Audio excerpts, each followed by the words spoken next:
اهدنا الصراط المستقيم.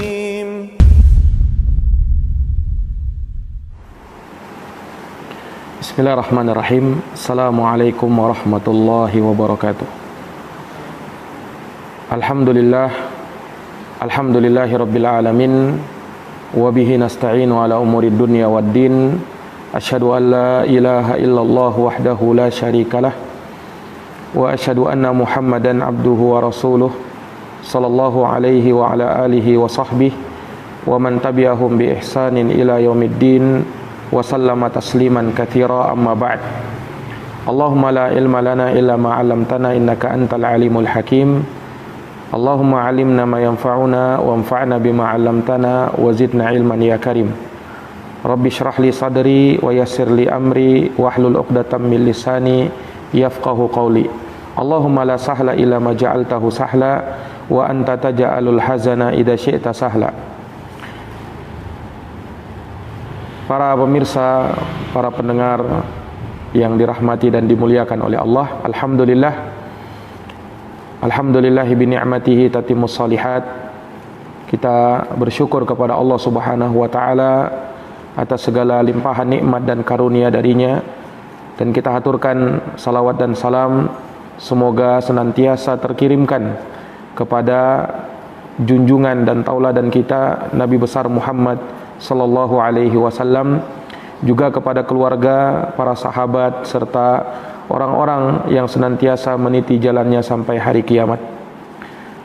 Para pemirsa dan para pendengar yang dirahmati dan dimuliakan oleh Allah, di malam hari yang berbahagia ini dengan taufik dari Allah kembali kita dapat melanjutkan pelajaran dari kitab Khulasah Ta'zimil Ilm karya Fadilatul Syekh Al-Allamah Saleh bin Abdullah bin Hamad Al-Utsaimin hafizahullahu taala, salah seorang ulama pengajar yang menetap di Saudi Arabia, dan beliau mengajar di dua tanah haram, Masjidil Haram dan Masjid Nabawi. Nah, telah kita selesaikan di pertemuan yang lalu poin yang ke-16, yaitu memuliakan majelis ilmu dan mengagungkan wadah atau tempat penyimpanan ilmu.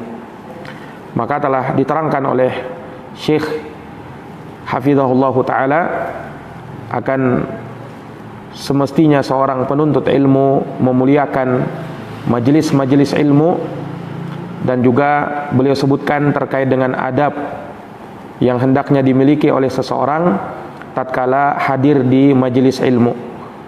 Dia perlu mengedepankan adab, duduk dengan beradab, kemudian dia betul-betul perhatian memasang pendengarannya kepada ilmu yang telah disampaikan, tidak menyibukkan dengan hal yang lain, tidak membuat kegaduhan dalam majelis, dan dia tidak bermain dengan tangan atau kakinya, ya, dan hal-hal yang lain yang beliau sebutkan terkait dengan adab dalam bermajelis ilmu.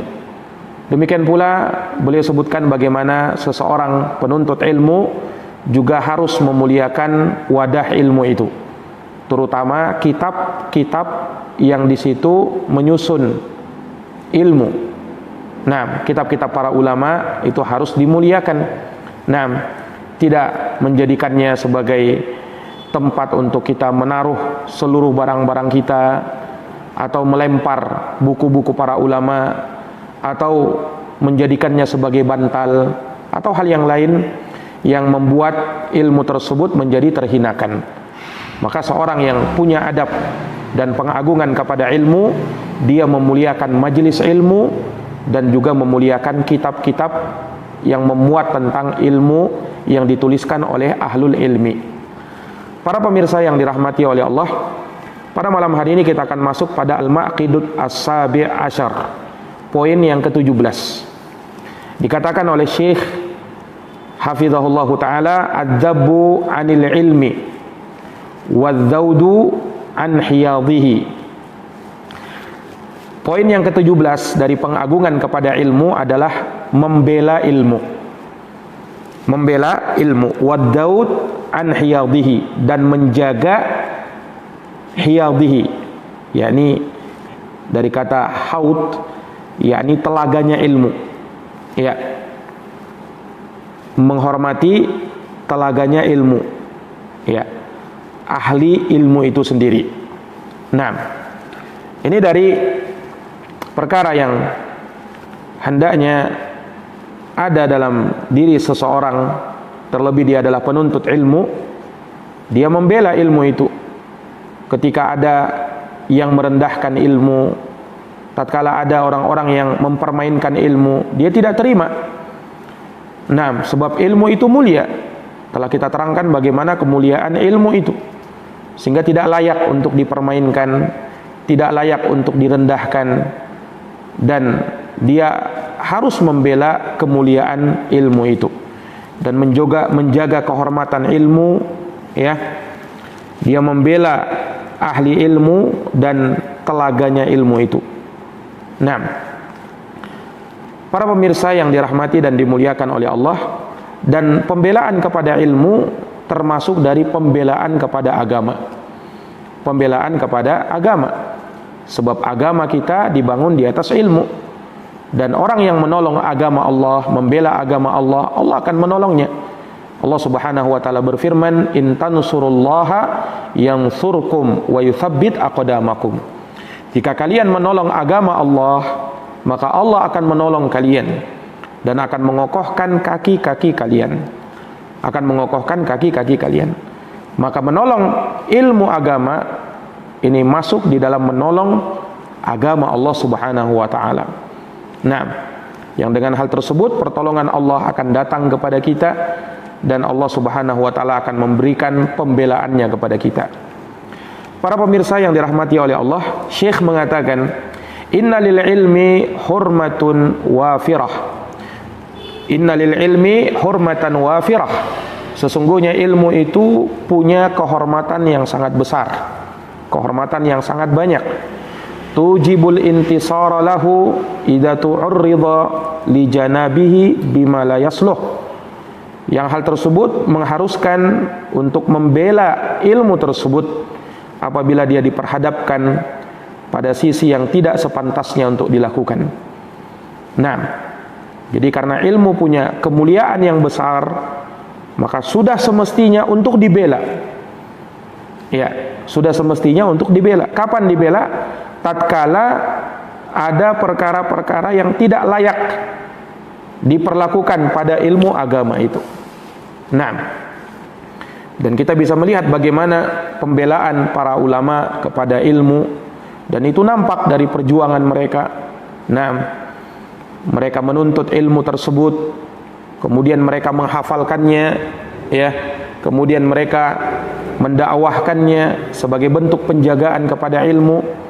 Dan ketika terjadi hal-hal yang merendahkan ilmu atau mempermainkan ilmu, maka mereka pun tegak membela hal tersebut. Kata beliau hafizahullahu taala, wa qad dhahara hadal intisar inda ahli ilmi fi madahir. Dan sungguh telah nampak pembelaan ini dari para ulama dalam beberapa momen dan kesempatan. Minha diantaranya ar-raddu alal mukhalif. Di antara bentuk pembelaan kepada ilmu adalah ar-raddu alal mukhalif, membantah orang yang menyimpang dan menyelisihi agama. Ini dari bentuk pembelaan kepada ilmu, memberikan bantahan kepada orang-orang yang menyelisihi, kepada orang-orang yang menyimpang. Dan ini dari pengagungan kepada ilmu serta pemuliaan kepada ilmu. Nah, siapa mereka yang pantas untuk dibantah? Ya, terutama adalah ahlul bid'ah, orang-orang yang berbuat bid'ah di dalam agama, yang mereka gemar mempermainkan ilmu. Nah, yang walaupun mereka banyak tingkatan-tingkatannya, di antara yang paling parahnya seperti kaum Syiah, ya, yang mereka terang-terangan mempermainkan ilmu. Nah, mereka menafsirkan Al-Quran, ya, dengan penafsiran-penafsiran yang sangat jauh menyimpang. Seperti misalnya orang-orang Syiah, karena bencinya mereka dengan sahabat Nabi, tatkala menafsirkan ayat dalam Al-Quran, tabbat syada abi lahabi watab, telah binasa kedua tangan Abu Lahab. Ayat ini sebenarnya jelas membantah Abu Lahab, tapi orang Syiah kata mereka apa? Telah binasa kedua tangannya Abu Bakar dan Umar. Itu orang Syiah, karena mereka sangat benci kepada Abu Bakar dan Umar, sehingga ayat itu mereka simpangkan, mereka tafsirkan dengan Abu Bakar dan Umar. Lebih parah lagi, karena mereka tidak suka dengan ibunda Aisyah radhiyallahu anha, tatkala membaca ayat dalam surat Al-Baqarah, innallaha ya'murukum an tadhbahu baqarah, sesungguhnya Allah memerintahkan kalian untuk menyembelih sapi betina. Ayat ini sebenarnya jelas yang disebutkan terkait dengan kisahnya Nabi Musa kepada Bani Israel. Tetapi orang Syiah mengatakan apa? Sesungguhnya Allah memerintah kalian untuk menyembelih sapi betina, maksudnya disuruh menyembelih Aisyah. Na'udzubillahi min dzalik. Nah, itu ada di dalam buku-buku mereka, orang-orang Syiah. Saking bencinya mereka dengan para sahabat Rasulullah dan istri-istri Rasulullah sallallahu alaihi wasallam. Nah, yang seperti ini mereka mempermainkan Al-Quran.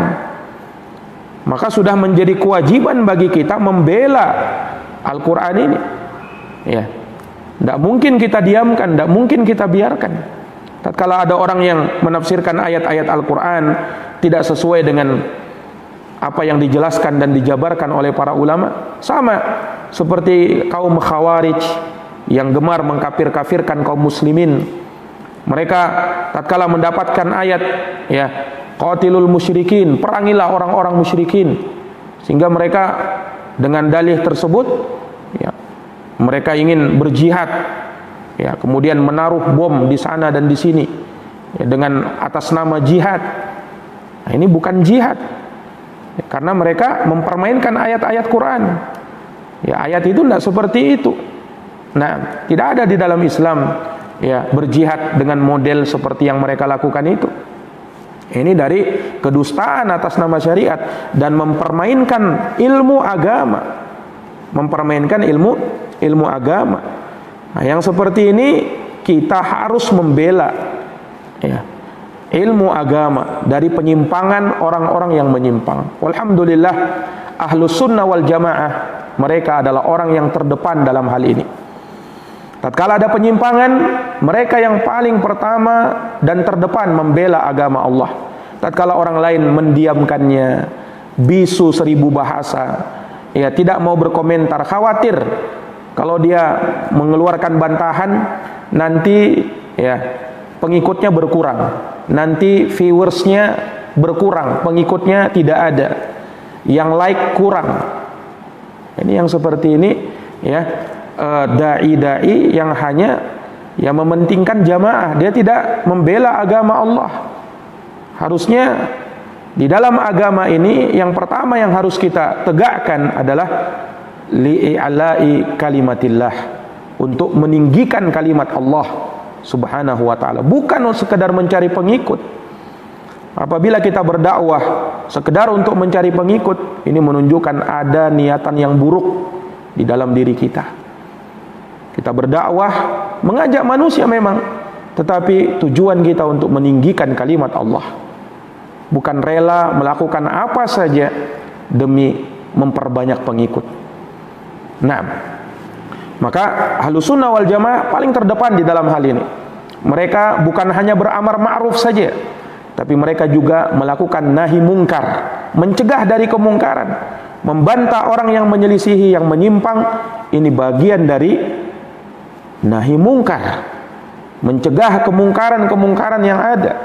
Kemungkaran itu bukan hanya maksiat yang kita lihat yang ada, tetapi kemungkaran dan masuk dalam kemungkaran yang hebat juga tatkala ada perbuatan-perbuatan bid'ah yang tidak pernah dicontohkan di dalam agama Allah Subhanahu wa taala.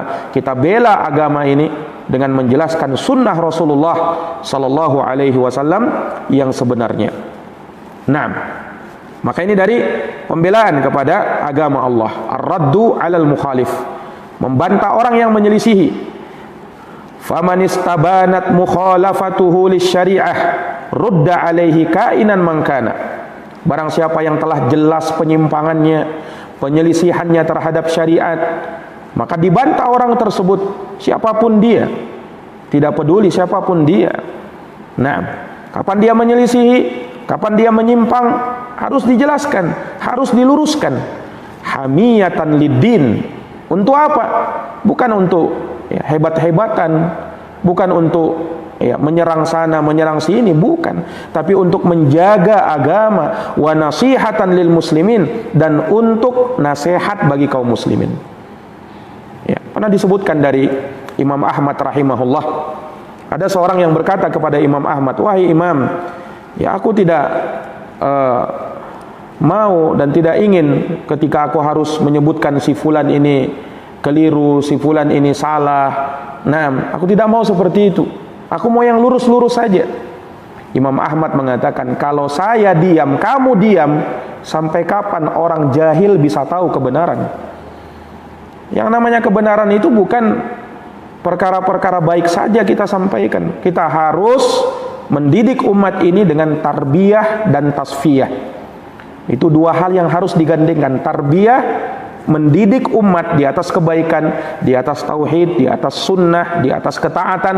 Kemudian mentasfiyah mereka, mensucikan mereka dari kesyirikan, kebid'ahan, dan kemaksiatan kepada Allah Subhanahu wa ta'ala. Dan itu semuanya dalam rangka penjagaan kepada agama. Kalau didiamkan orang-orang yang menyimpang, orang-orang yang menyelisihi, berkata seenak maunya, tidak ada yang mengkritik, tidak ada yang meluruskan, semuanya dibenarkan dan dicarikan alasan untuk benar, akan rusak agama Allah Subhanahu wa ta'ala kalau seperti itu. Nah, makanya Ahlus Sunnah wal Jamaah, mereka senantiasa berdiri di depan dalam hal ini. Nah, dan ini sebagai kebenaran sabda Rasulullah sallallahu alaihi wasallam, la tazalu ta'ifatun min ummati dhahirina 'alal haqq. Senantiasa ada dan terus ada sekelompok dari umatku yang mereka itu nampak di atas kebenaran. La yadurruhum man khalafahum. Tidak membahayakan mereka orang yang menyelisih mereka. Wala man khadalahum, ataukah orang yang mengucilkan mereka, yang menjelek-jelekkan mereka, hatta ya'tiya amrullah wa hum kadzalik. Sampai datang perintah Allah dan mereka tetap dalam keadaan demikian. Mereka tetap dalam keadaan demikian. Ini para pemirsa, para pendengar yang dirahmati dan dimuliakan oleh Allah Subhanahu wa ta'ala. Syekhul Islam Ibnu Taimiyah rahimahullahu ta'ala, beliau mengatakan, ar-rad ala ahlil bid'ah mujahid. Orang yang membantah ahlul bid'ah, dia adalah seorang mujahid. Ini ucapan Al-Imam Ibnu Taimiyah rahimahullahu ta'ala. Ar-radu ala ahlil bid'ah mujahid. Orang yang membantah, menjelaskan penyimpangan ahlul bid'ah adalah seorang mujahid yang berjihad di jalan Allah Subhanahu wa ta'ala. Nah, maka para ulama walhamdulillah dari dulu sampai sekarang ini membantah ahlul bid'ah, dan mereka tidak diam dari kesesatan dan penyimpangan mereka. Sebagian orang, masya Allah, tatkala mendengarkan hal yang seperti ini, melihat atau mengetahui ada orang yang membantah ahlul bid'ah, apa yang terjadi? Dadanya langsung sesak itu. Apa katanya? Oh, ini jamaah tahdzir ini, suka mentahdir-tahdir orang ini. Subhanallah. Atau mereka katakan apa? Ini yang memecah belah umat ini. Apakah meluruskan kesalahan itu memecah belah umat? Nah, ini ada sebagian orang yang terlalu antipati dengan yang namanya tahdzir itu. Tahdzir itu bahagian dari agama. Yang dilakukan sesuai dengan dawabit, kaedah-kaedah di dalam syariat. Dan dia bukan untuk memecah belah umat, justru untuk menyatukan umat. Karena umat itu harus bersatu dengan kebenaran, di atas kebenaran, di atas sunnah, bukan bersatu di atas kebatilan, bukan bersatu ala Yahudi. Yang kata Allah di dalam Quran, tahsabuhum jami'an wa qulubuhum syatta. Kamu menyangka mereka itu bersatu, padahal hati mereka berpecah belah. Ya, karena bagaimana bisa mau bersatu sementara hatinya berpecah belah, tidak bersatu di atas kebenaran. Kita pengen bersatu, tapi bersatu di atas kebenaran. Kalau dikatakan dakwah Ahlus Sunnah memecah belah umat, maka Ahlus Sunnah memecah belah antara kebenaran dan kebatilan, antara ahlul haq dengan ahlul batil. Tidak mungkin bisa bersatu.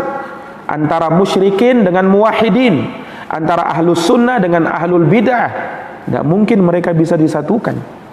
Harus terjadi pemisahan. Makanya Nabi SAW dikatakan apa? Wa Muhammadun farraqa bainan nas. Nabi Muhammad itu memecah belah manusia. Karena beliau memecah antara muslimin, mukminin dengan musyrikin, kafirin. Nah, Al-Quran diturunkan sebagai furqan. Furqan artinya pembeda. Harus beda antara yang hak dengan yang batil.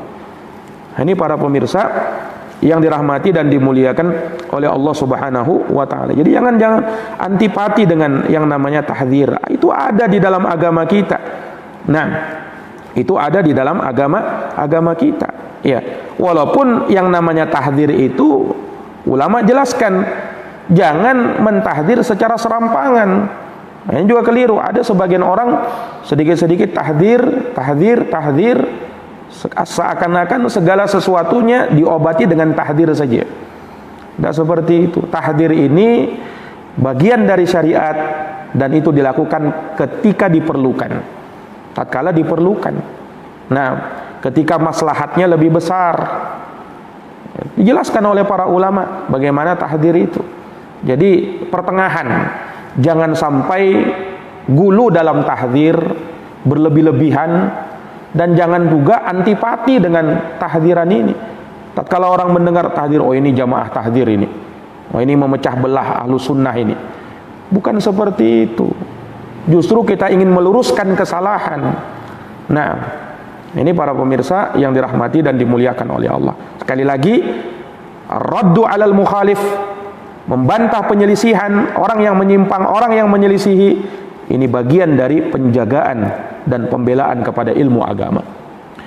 Wa minha, diantaranya juga dari bentuk pembelaan kepada ilmu, kata beliau, hajrul mubtadi', memboikot ahli bid'ah.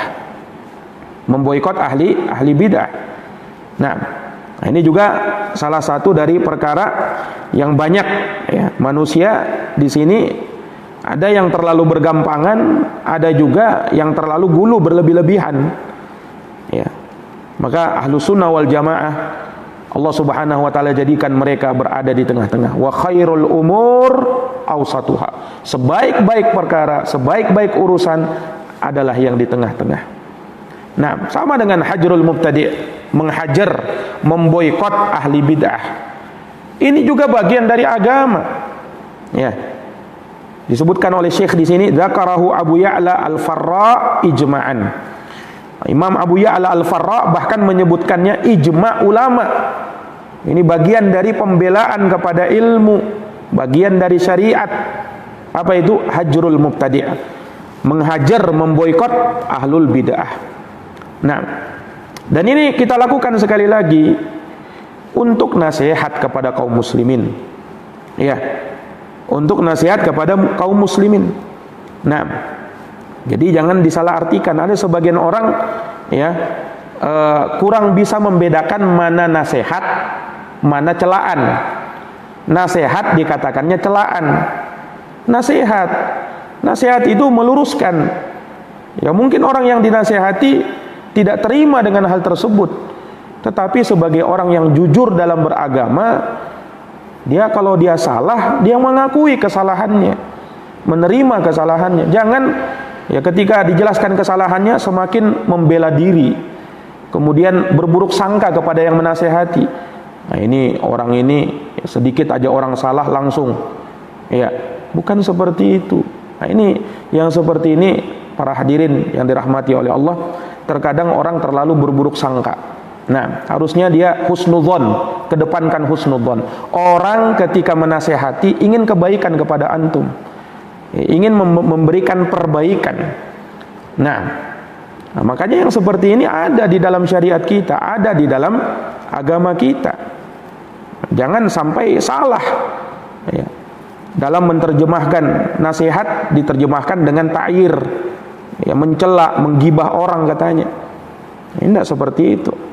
Nah, dan terjadi di kalangan para ulama rahimahumullahu ta'ala.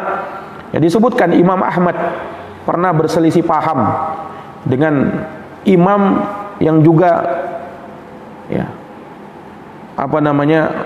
ahli hadis, ya, sezaman dengan Imam Ahmad, yaitu Al-Imam Ali ibnul Madini.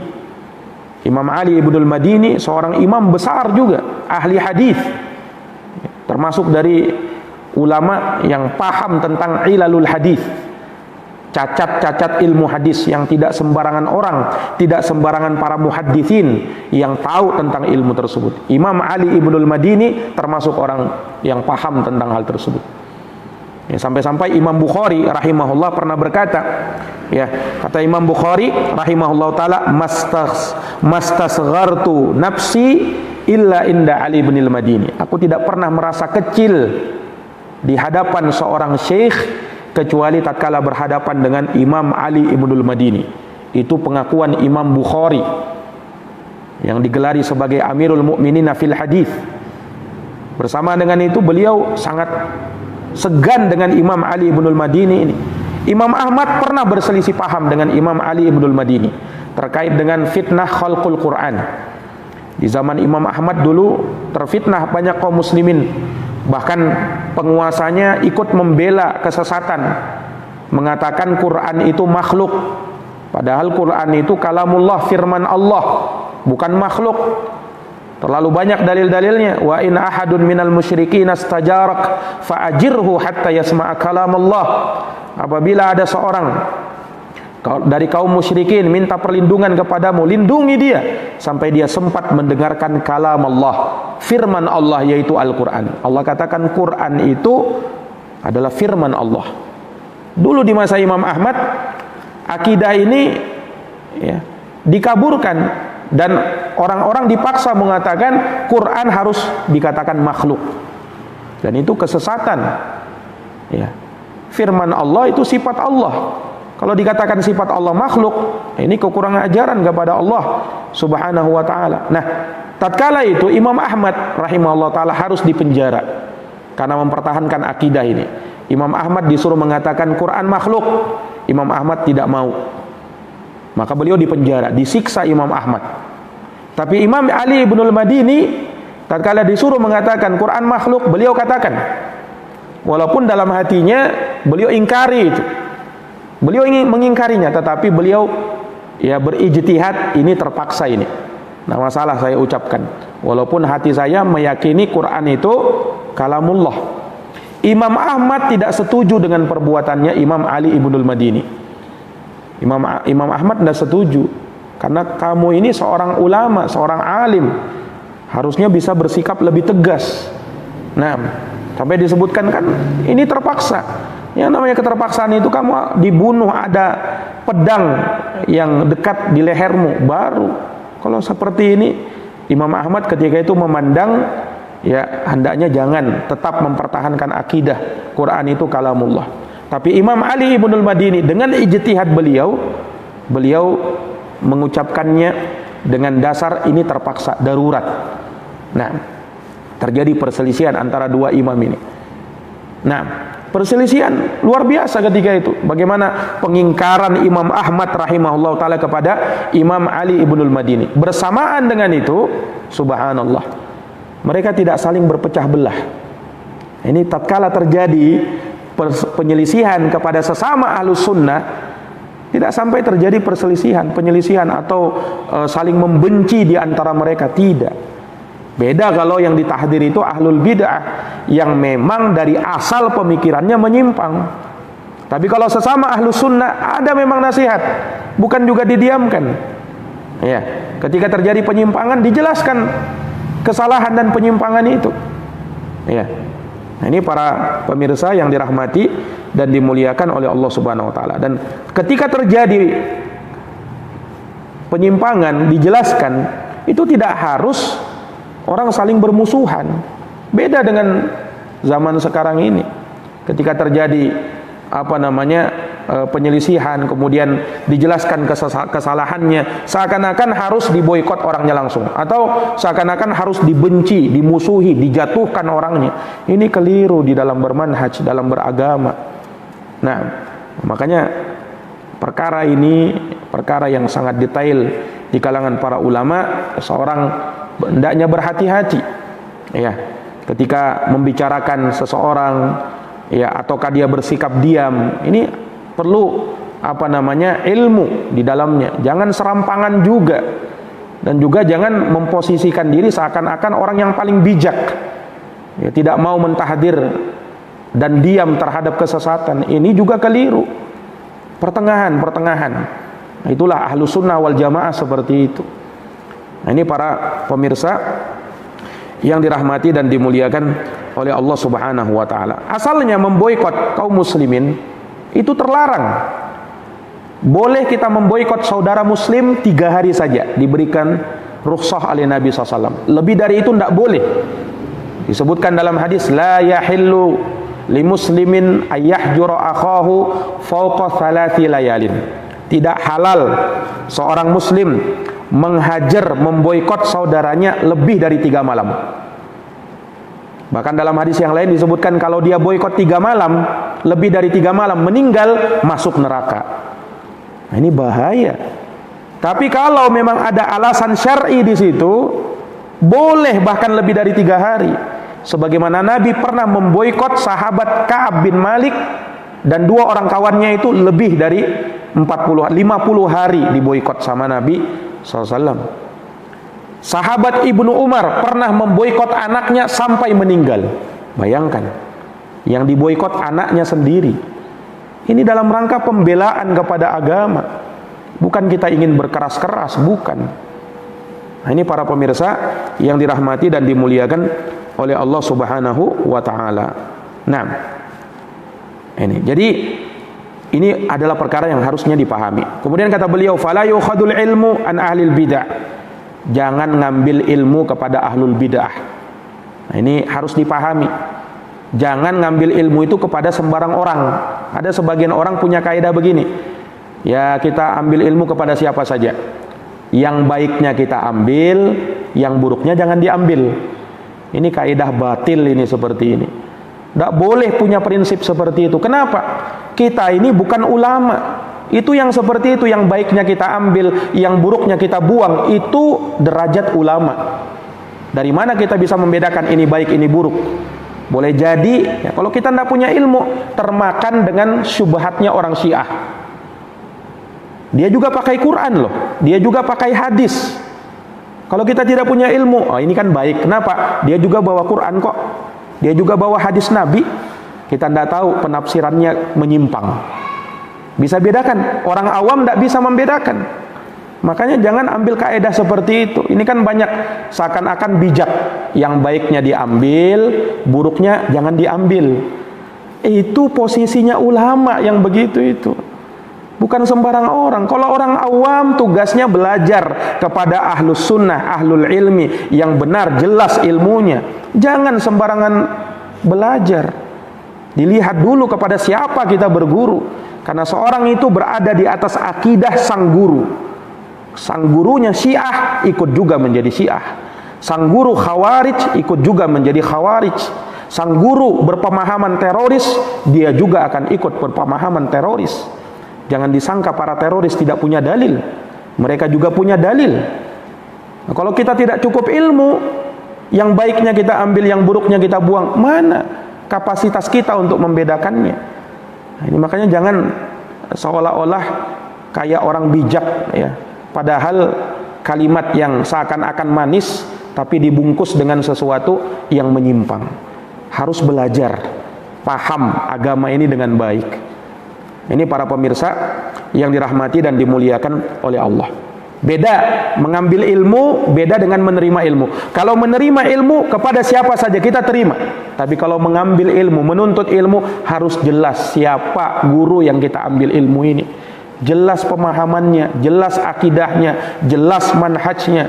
kita ambil ilmu darinya. Jangan sampai kamu belajar dari ahlul bid'ah, dari kelompok Syiah misalnya, Khawarij, Mu'tazilah, Jabariyah dan lain sebagainya. Ini harus hati-hati.